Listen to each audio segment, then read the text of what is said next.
विकास पुरुष के नाम से मशहूर जनसंपर्क और लोक स्वास्थ्य यांत्रिकी मंत्री राजेंद्र शुक्ल का कद प्रदेश में बढ़ता ही जा रहा है। सीधी में प्रधानमंत्री नरेंद्र मोदी की सभा में राजेंद्र शुक्ला ही छाए रहे। राजेंद्र शुक्ला जहां प्रधानमंत्री नरेंद्र मोदी के ठीक बगल में बैठे थे, वहीं प्रधानमंत्री श्री मोदी राजेंद्र शुक्ल से सलाह मशविरा भी करते नजर आए। प्रधानमंत्री मोदी और राजेंद्र शुक्ल के बीच काफी समय तक गुफ्तगू होती रही।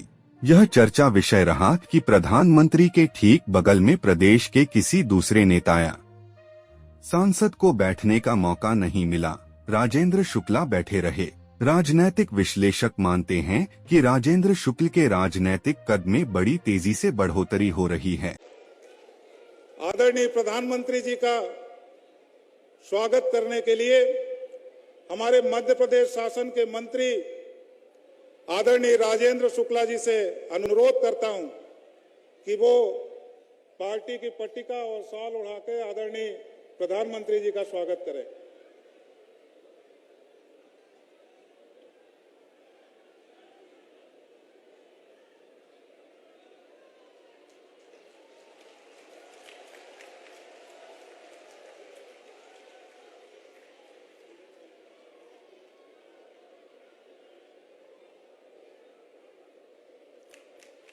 इसके साथ साथ मैं आदरणीय राजेंद्र शुक्ला जी से अनुरोध करूंगा कि वो आए और आदरणीय प्रधानमंत्री जी का अपने उद्बोधन के माध्यम से स्वागत भाषण करें।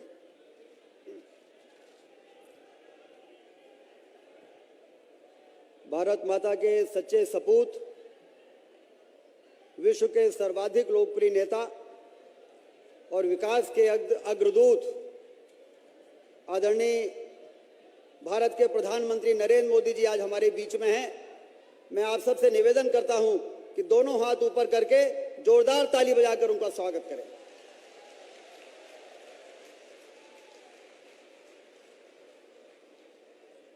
आदरणीय प्रधानमंत्री जी, मंच पर उपस्थित राज्यसभा के सदस्य आदरणीय अजय प्रताप सिंह जी, हमारी सीधी की प्रत्याशी आदरणीय श्रीमती रीति पाठक जी, आदरणीय कुंवर सिंह टेकाम जी धौनी के प्रत्याशी, आदरणीय रामनिवास शाह जी सिंगरौली के हमारे प्रत्याशी, आदरणीय शरदेंदु तिवारी जी चोरहट विधानसभा के हमारे प्रत्याशी, आदरणीय विश्वामित्र पाठक जी सिहावल क्षेत्र के हमारे प्रत्याशी, आदरणीय श्रीमती राधा सिंह जी चितरंगी विधानसभा की हमारी प्रत्याशी और भारतीय जनता पार्टी के जिलाध्यक्ष सिंह साहब और यहाँ पर हजारों की संख्या में उपस्थित माताएं, बहनें, बुजुर्ग, नौजवान साथियों, आदरणीय प्रधानमंत्री जी, आज आपका स्वागत करते हुए विंध्य की पवित्र धरा पर हम सारे विंध्य के लोग गौरव अनुभव कर रहे हैं, गौरवान्वित हैं, क्योंकि आपने देश के उन उलझे हुए मामलों को जिस कुशलता के साथ सुलझाया है,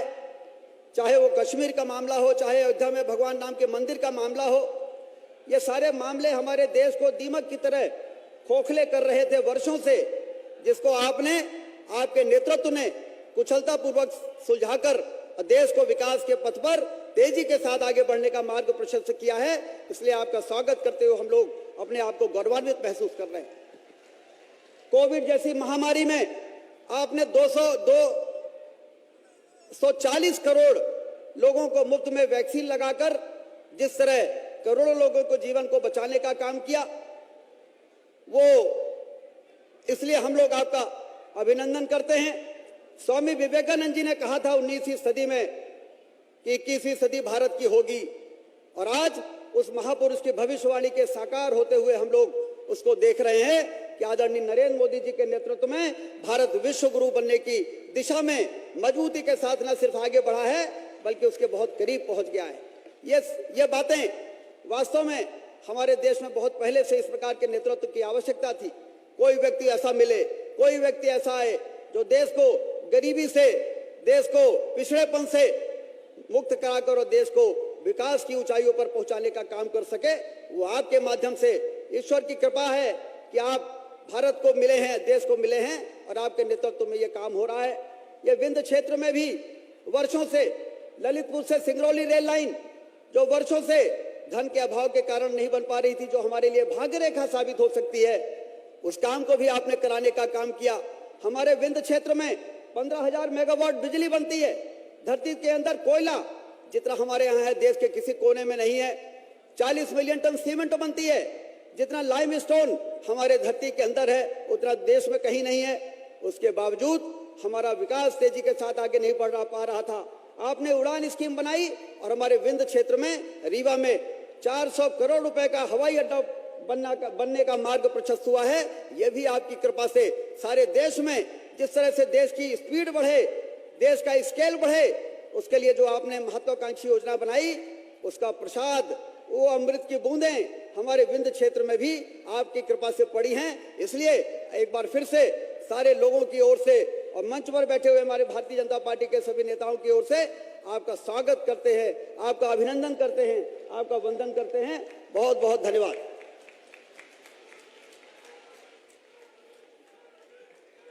अब आप सब लोग जिनको सुनना चाहते हैं, जिनका इंतजार आप सब लोगों ने इतनी देर से किया है, मैं आपके और उनके बीच में अपने आप को ला के बाधा नहीं बनना चाहता।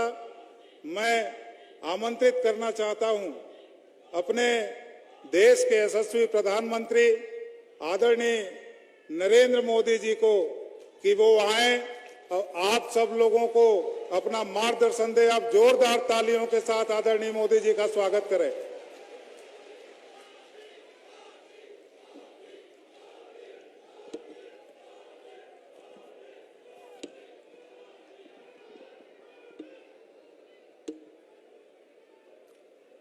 भारत माता की, भारत माता की। हम गोगरा देवी का चरण वंदन करते हैं, अपना पंचने का प्रणाम करते हैं। सबन भाई बहनी का नमस्कार। आप सभी विंध्य के अलग अलग हिस्से से भाजपा को आशीर्वाद देने सीधी पहुंचे हैं। इतनी बड़ी संख्या में जनता जनार्दन के एक साथ दर्शन करने का मुझे सौभाग्य मिला है। मैं वाकई अभिभूत हूं।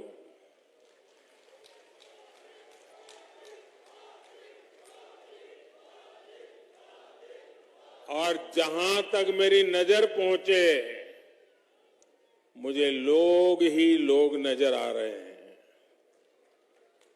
और इतनी बड़ी तादाद में माताएं बहनें, आपके आशीर्वाद हम सबकी बहुत बड़ी शक्ति है। मैं माताओं बहनों को इस विशाल संख्या में आने के लिए विशेष रूप से प्रणाम करता हूं। आपके इस प्यार, इस उत्साह से साफ है कि एमपी में फिर एक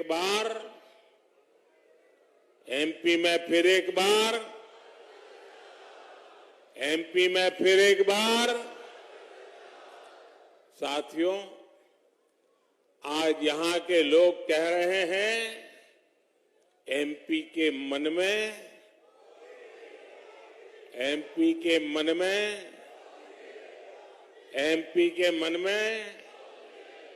और मोदी के मन में ईश्वर रूपी जनता जनार्दन आप लोग मोदी के मन में है, मोदी के दिल में है। एमपी के मन में मोदी क्यों है भाई? भाजपा क्यों है? ये कोई रहस्य की बात नहीं रह गई है। कांग्रेस ने केंद्र में हमारे यहाँ सेवा काल शुरू हुआ उसके पहले 10 साल तक जो सरकार चलाई उसमें उसने गरीब और मध्यम वर्ग को लूटने लूटने का ही काम किया था। लेकिन आपके सेवक मोदी ने करीब 10 साल जो सरकार चलाई है, आपकी सेवा में 10 साल पूरे लगन से समर्पित किए हैं।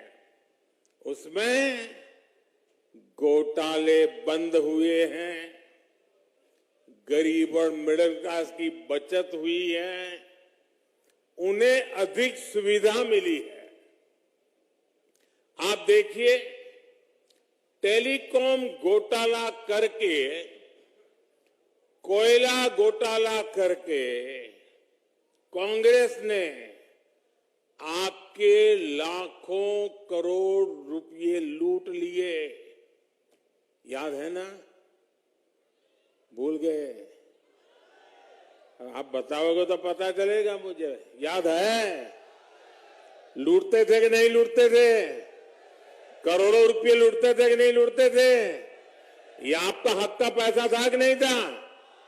आपकी मेहनत का पैसा था कि नहीं था? आपके बच्चों के भविष्य के लिए वो पैसा था कि नहीं था? लूट लिया। भाजपा सरकार में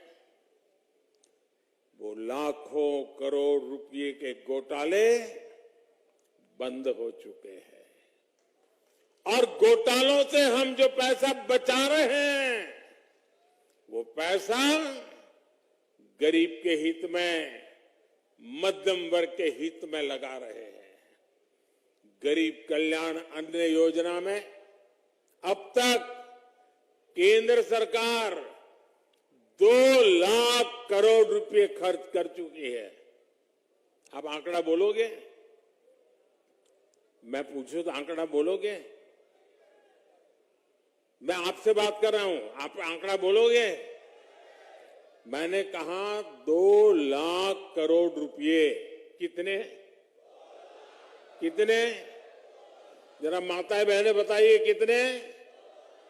कितने? 2 लाख करोड़ रुपए।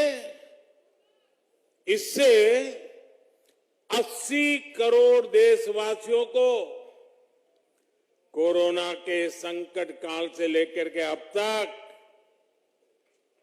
मुफ्त राशन सुनिश्चित हुआ। गरीब के घर का चूल्हा जलता रहा। ये मोदी की गारंटी है कि देश का कोई भी गरीब परिवार भूखा नहीं रहेगा। और इसलिए भाइयों बहनों, आप सबके आशीर्वाद से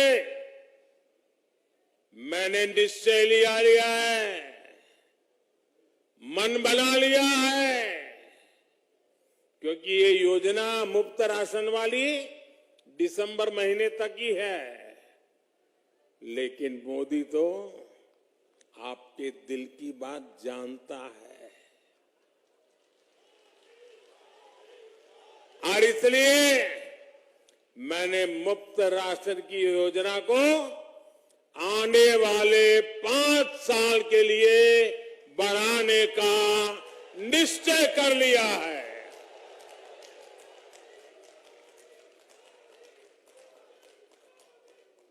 अगर हम एक परिवार में 4-5 लोग भी मान लें तो ऐसे हर परिवार को मुफ्त राशन योजना की वजह से हर महीने 700, 800, 900 रुपया बचने वाले हैं। साथियों, गरीब का पैसा गरीब के पास जाए, गरीब के लिए खर्च हो और कोई बिचौलिया बीच में वो पैसे लूटे नहीं, यही मोदी की विशेषता है।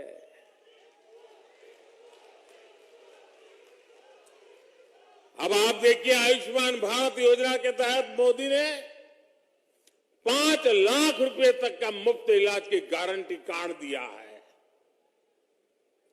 अगर ये आयुष्मान कार्ड नहीं होता तो 1,00,000 करोड़ से ज्यादा गरीबों को बीमारी में अगर कोई खर्च की जरूरत होती तो करीब करीब 1,00,000 करोड़ ये मेरे मध्यम वर्ग और गरीब परिवार की जेब से जाता।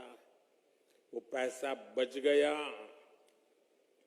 भाजपा सरकार ने देश में सस्ती दवाओं वाले 10,000 जन औषधि केंद्र भी खोले।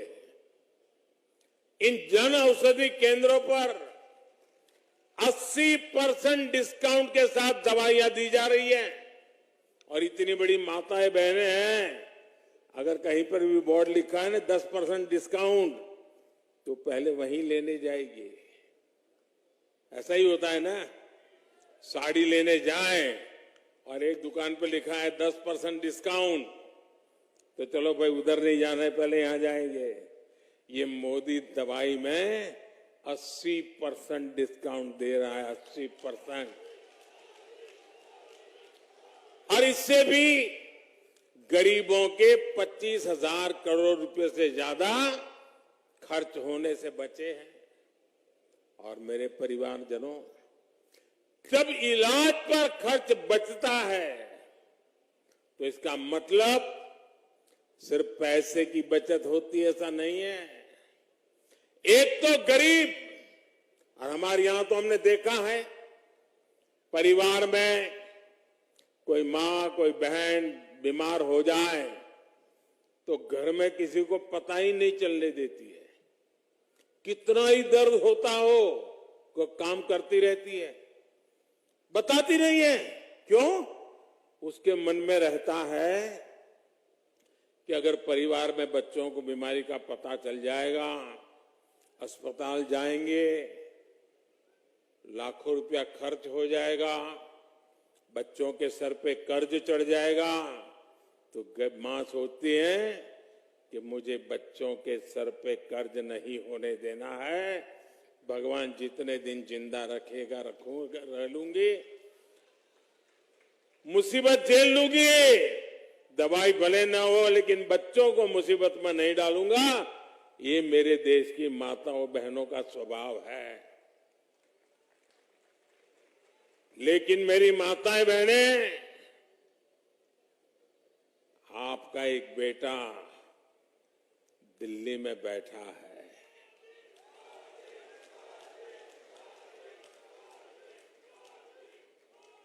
वो आपकी पीड़ा को समझता है। मेरी कोई मां कोई बहन बीमारी झेलती झेलती जिंदगी काटे, ये उसका बेटा सह नहीं सकता। और इसलिए आयुष्मान योजना से सिर्फ पैसे बचते ऐसा नहीं, पूरा परिवार बच जाता है। परिवार के सपने फिर से जिंदा हो जाते हैं। परिवार फिर एक बार खुशहाल हो जाता है, नई जिंदगी जीना शुरू कर देता है। साथियों, देश भर के गरीब परिवारों को अपना पक्का घर मिले, ये गारंटी भी मोदी ने दी है। पीएम आवास की इस योजना पर ही अभी तक 4 लाख करोड़ रुपए सरकार खर्च कर चुकी है। आंकड़ा याद रहेगा आपको? कितना? जरा बोलना पड़ेगा भाई, कितना? इधर वाले बोलो ना, कितना? जो पत्रकार है उनको बोलने की जरूरत है, वो तो लिख लेंगे। जो पत्रकार नहीं है वो बोले। कितना? 4 लाख करोड़ रुपया। लोग राम मंदिर बन रहा है उसकी तो चर्चा कर रही है, 4 करोड़ लोगों के घर भी बन रहे हैं दोस्तों। लाखों करोड़ खर्च करके घर बन रहे हैं।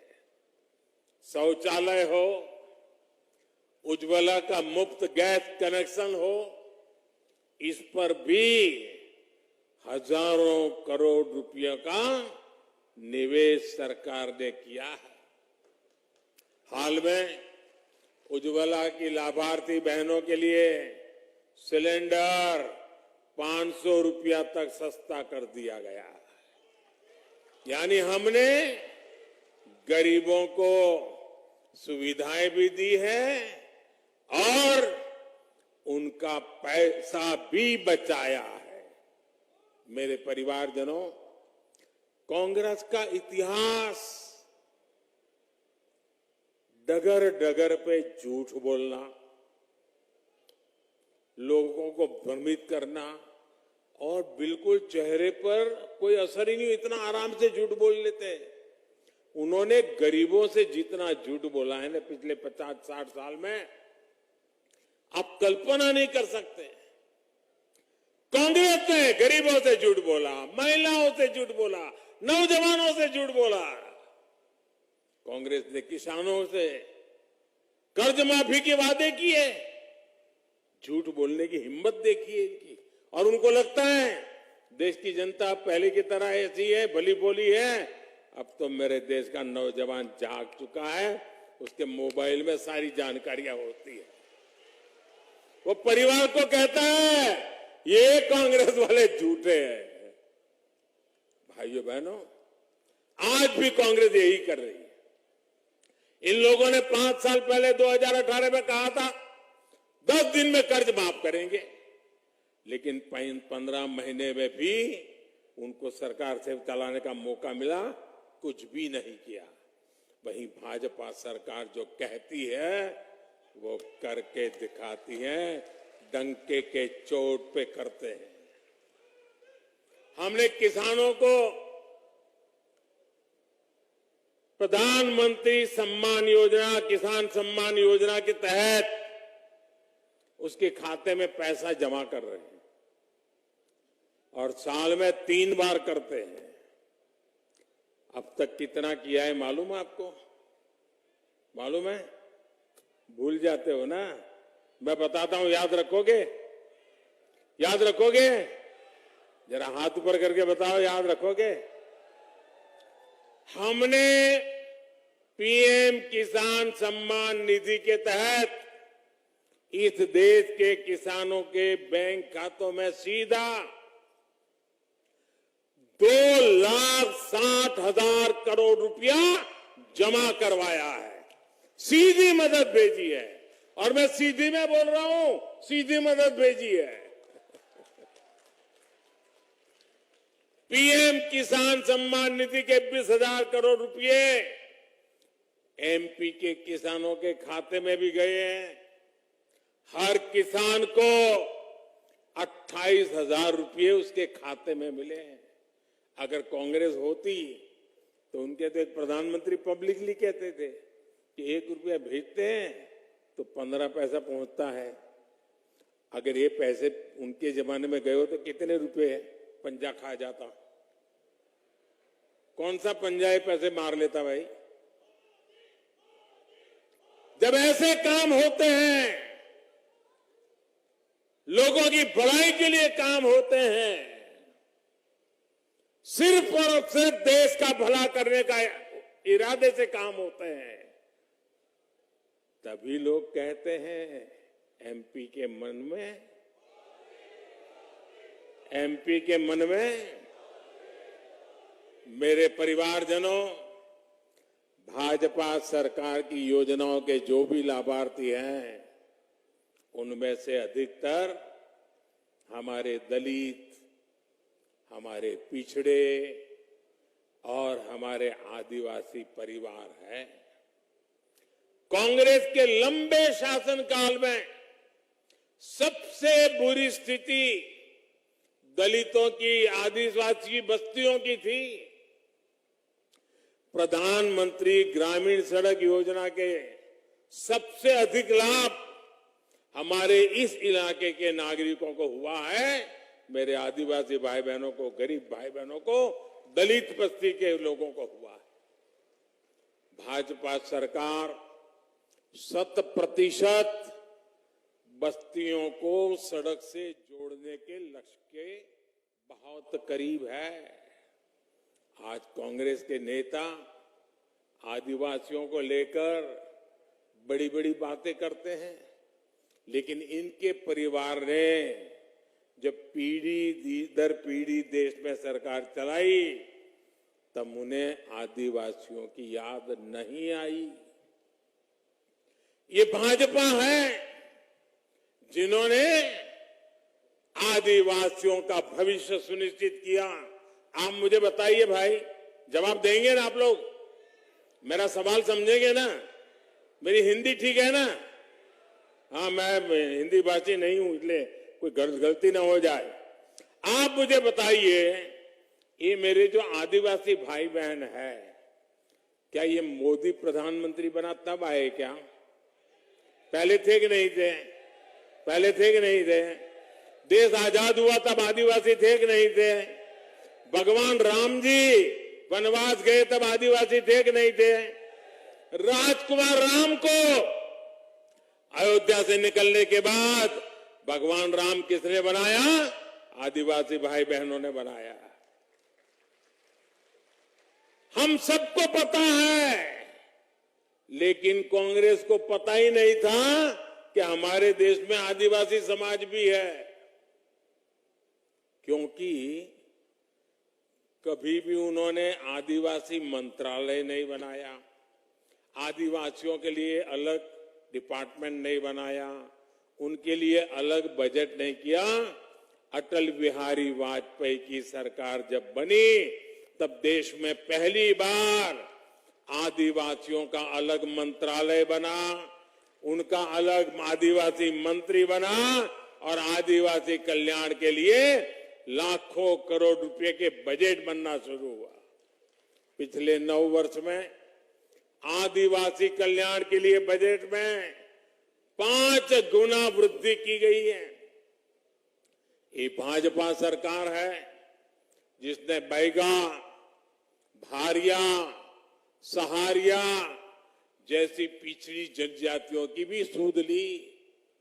भाजपा सरकार इनके लिए 15,000 करोड़ रुपए का खास अभियान शुरू करने जा रही है। मध्य प्रदेश की भाजपा सरकार ने भी इन जनजातियों के लिए अभूतपूर्व काम किया है। अगर एमपी की बहनों के लिए लाडली लक्ष्मी जैसी योजनाएं चलाई गई हैं, तो बैगा, भारिया और सहारिया जनजाति की बहनों को भी सीधी मदद दी जा रही है। विश्वकर्मा साथी, जिनके बिना रोजमर्रा के जीवन की कल्पना भी कठिन है, उनको भी कांग्रेस ने कभी नहीं पूछा। पहली बार भाजपा सरकार ही उनके पर विशेष विश्वकर्मा योजना लेकर आई है। इस योजना पर भी 13,000 करोड़ रुपए खर्च किए जा रहे हैं। ऐसे ही काम के कारण हर वंचित परिवार कह रहा है, गांव-गांव कह रहा है, एक-एक घर कह रहा है, फिर एक बार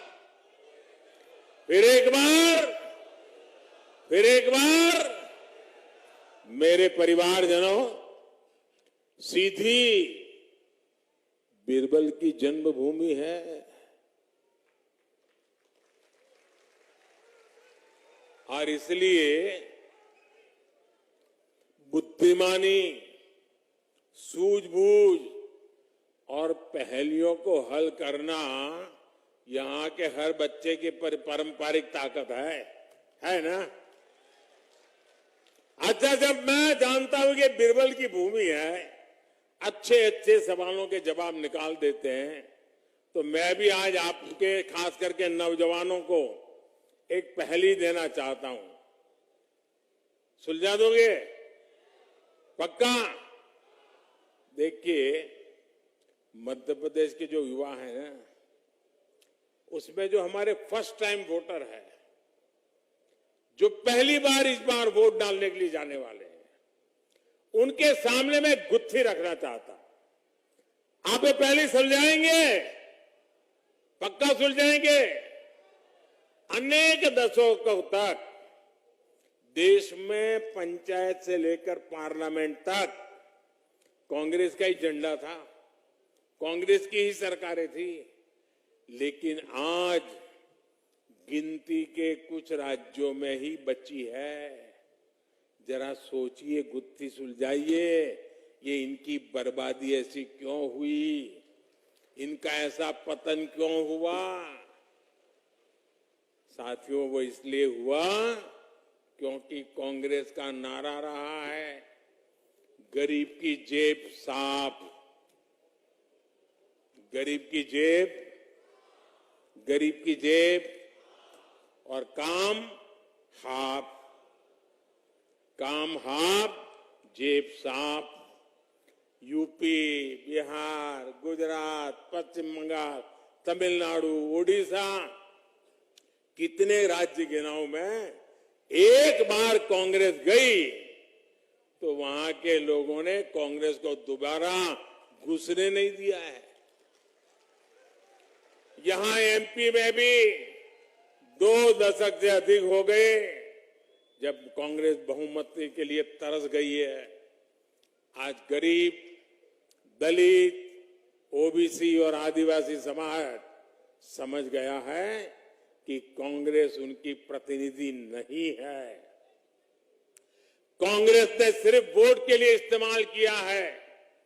साथियों, कांग्रेस का पूरा इतिहास देखिए, उन्होंने केवल उन्हीं को आगे बढ़ाया जो दिल्ली दरबार में हाजिरी लगाते थे। एससी, एसटी, ओबीसी, इन समाज के प्रभावशाली नेतृत्व को कांग्रेस ने कभी उभरने नहीं दिया। इनकी यही दरबारी मानसिकता है जिसके कारण ये दिन रात, सुबह शाम बाकी सब काम भूल जाते हैं, एक काम कभी नहीं भूलते। आपने देखा होगा, कांग्रेस की विशेषता है, बाकी सब काम भूल जाएंगे, एक काम कभी भूलते नहीं है, और वो काम है सुबह शाम मोदी को गाली देना। एक ही काम, गालियां देते रहते हैं। मोदी को गाली दे देते ये पूरे ओबीसी समाज को गालियां देने लगे हैं। साथियों, जब भाजपा ने तय किया कि एक आदिवासी बेटी देश की राष्ट्रपति के रूप में हम चाहते थे, कांग्रेस ने तब उसका भी घनघोर विरोध किया। ये भाजपा ही है जो एससी, एसटी, ओबीसी समाज की आकांक्षाओं का सम्मान करती, उन्हें मान देती है। आज आपने अखबार में पढ़ा होगा, पहली बार देश में इंफॉर्मेशन कमिश्नर के रूप में,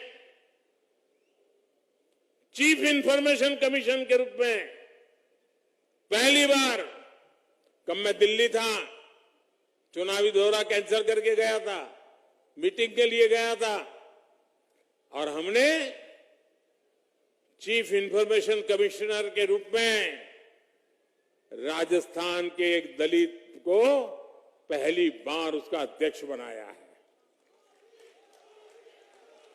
और एक कांग्रेस वाले देखिए, मीटिंग में उनको आना था, मीटिंग का उनको निमंत्रण गया था, समय से पहले गया था, उन पर फोन पे बात हुई थी, लेकिन जब उनको पता चला कि एक दलित अध्यक्ष बनने वाला है, उन्होंने मीटिंग के ही बहिष्कार कर दिया।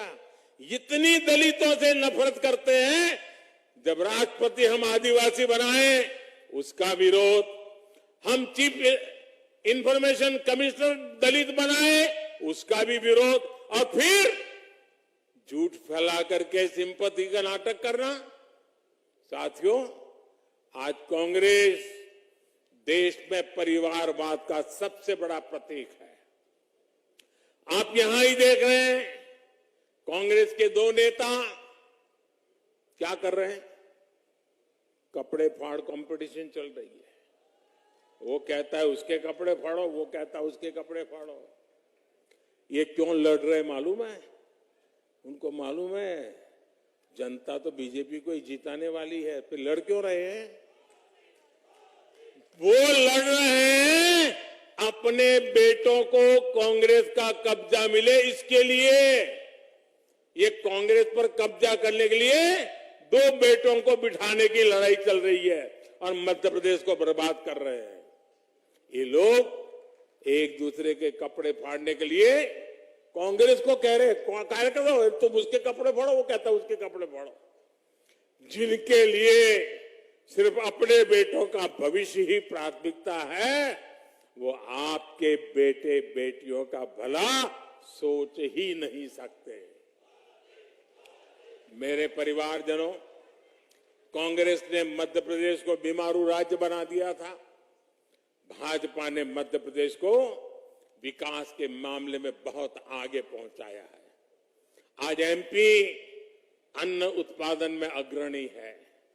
आज एमपी स्वच्छता के मामले में अग्रणी है। 2 दशक पहले एमपी में बिजली का बड़ा संकट रहता था। आज एमपी सरप्लस बिजली पैदा करता है। अब एमपी में पहले के मुकाबले 5 गुना ज्यादा मेडिकल कॉलेज है। यहां सीधी में भी मेडिकल कॉलेज बन रहा है। एमपी की पहचान अब देश के एक महत्वपूर्ण औद्योगिक राज्य के रूप में होने लगी है। साथियों, कांग्रेस ने कैसा काम किया, ये आज की नई पीढ़ी को जानना बहुत जरूरी है। 2014 तक देश में 100 से अधिक जिलों पर कांग्रेस ने पिछड़े होने का ठप्पा लगाया हुआ था। यहां एमपी के भी 8 ऐसे जिले थे जिन्हें कांग्रेस ने पिछड़ा घोषित किया था। इनमें से अधिकतर आदिवासी बाहुल्य जिले थे, जिसमें हमारे सिंगरौली और दमोह जैसे जिले भी थे। 2014 में आपने दिल्ली में भाजपा सरकार बनाई। 10 साल में हमारा सेवा काल चला और इस सेवा काल में हमने कहा कि ये जिले अब पिछड़े नहीं रहेंगे, ये तो अब सबसे आगे चलेंगे। हमने इन जिलों को आकांक्षी घोषित किया। हर पैमाने पर इनके विकास के लिए काम शुरू किया। आज इनमें से अनेक जिले हर पहलू में देश के दूसरे जिलों से भी आगे निकल गए हैं। मेरे परिवारजनों, इस क्षेत्र का जल संकट भी अब बीते दिनों की बात होने जा रही है। विंध्य से कांग्रेस के अनेक बड़े बड़े नेता निकले, लेकिन बाण सागर परियोजना तभी पूरी हुई जब भाजपा सरकार आई। आपको गुलाब सागर परियोजना भी भाजपा ने दी। इनसे इस क्षेत्र के लाखों किसानों को लाभ मिल रहा है। हर घर जल और हर खेत को पानी, ये भाजपा की प्राथमिकता है। मोदी ने अपनी हर बहन को गारंटी दी है कि उनके घर तक पाइप से पानी पहुंचाएगा। यहां के लाखों परिवारों को नल से जल मिला है। जल्द ही एमपी में हर घर तक पाइप से पानी पहुंच जाएगा। मेरे परिवारजनों, अपने दशकों के शासन में कांग्रेस ने मध्य प्रदेश को जिस गहरे कुएं में धकेल दिया था, अब उस कुएं से भाजपा एमपी को बाहर निकाल करके लाई है। यहां कुछ भी ऐसा नहीं होना चाहिए जिससे वापस एमपी गहरे कुएं में जाकर के गिर पड़े। अब तो तेज गति से आगे बढ़ने का समय है। आप याद करिए, इस पूरे क्षेत्र में आवाजाही कितनी मुश्किल थी। कब कहां लूटपाट हो जाए वह अक्सर बना रहता था। आज देखिए, सीधी रेवा हाईवे से बाईपास बनने से कितनी सुविधा हो रही है। 6 लेन की टनल से सीधी और रीवा की दूरी 1 घंटे से भी कम रह गई है। विंध्य प्रगति पथ का निर्माण भी तेज गति से चल रहा है। ये सब जानकर, ये जब बनकर के तैयार होगा तो यहां सुविधा के साथ साथ हर प्रकार के उद्योगों को भी बल मिलेगा। रीवा में एयरपोर्ट बनने से इस क्षेत्र में पर्यटन सेक्टर को भी गति मिलेगी। हमारी सरकार विंध्य क्षेत्र को सौर ऊर्जा के महत्वपूर्ण केंद्र के रूप में भी विकसित कर रही है। रीवा सोलर पावर प्लांट से पूरे एशिया में रीवा का नाम रोशन हुआ है। मेरे परिवारजनों, हमें मिलकर समृद्ध मध्य प्रदेश की इमारत का निर्माण करना है। ये जिम्मेदारी विशेष रूप से हमारे 18 से 25 वर्ष की आयु के नौजवानों की है। आज आपका एक एक वोट आने वाले 25 वर्ष के एमपी का भविष्य तय करेगा। इसलिए बिंद के हर बूथ पर कमल खिलना चाहिए। गांव-गांव जाएंगे, जरा हाथ ऊपर करके बताइए। गांव-गांव जाएंगे, घर-घर जाएंगे, एक एक मतदाता से मिलेंगे, हर बूथ में कमल खिलेगा, पक्का खिलेगा। भाइयों बहनों, मेरा एक और काम भी करना है, करोगे? ये मेरा पर्सनल काम है, करोगे? चुनाव वाला नहीं है, करोगे ना? फिर ऐसा नहीं अभी हम तो नहीं करेंगे, हम तो चुनाव में पड़े हैं, ऐसा नहीं करोगे ना? करोगे मेरा काम? पक्का करोगे?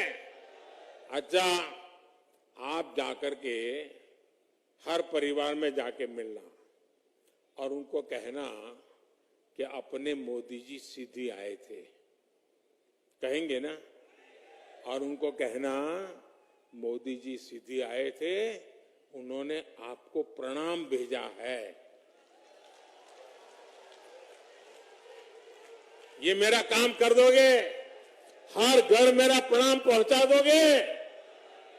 क्योंकि उनके आशीर्वाद मुझे एक नई ताकत देते हैं, नई ऊर्जा देते हैं, देश के लिए दौड़ने के लिए एक नई हिम्मत दे देते हैं। और इसलिए घर घर जाकर के मेरे प्रणाम पहुंचा दीजिए। मेरी यही अपेक्षा है आपसे। मेरे साथ बोलिए, भारत माता की। पूरी ताकत से बोलिए दोस्तों, भारत माता की, भारत माता की, भारत माता की। बहुत बहुत धन्यवाद।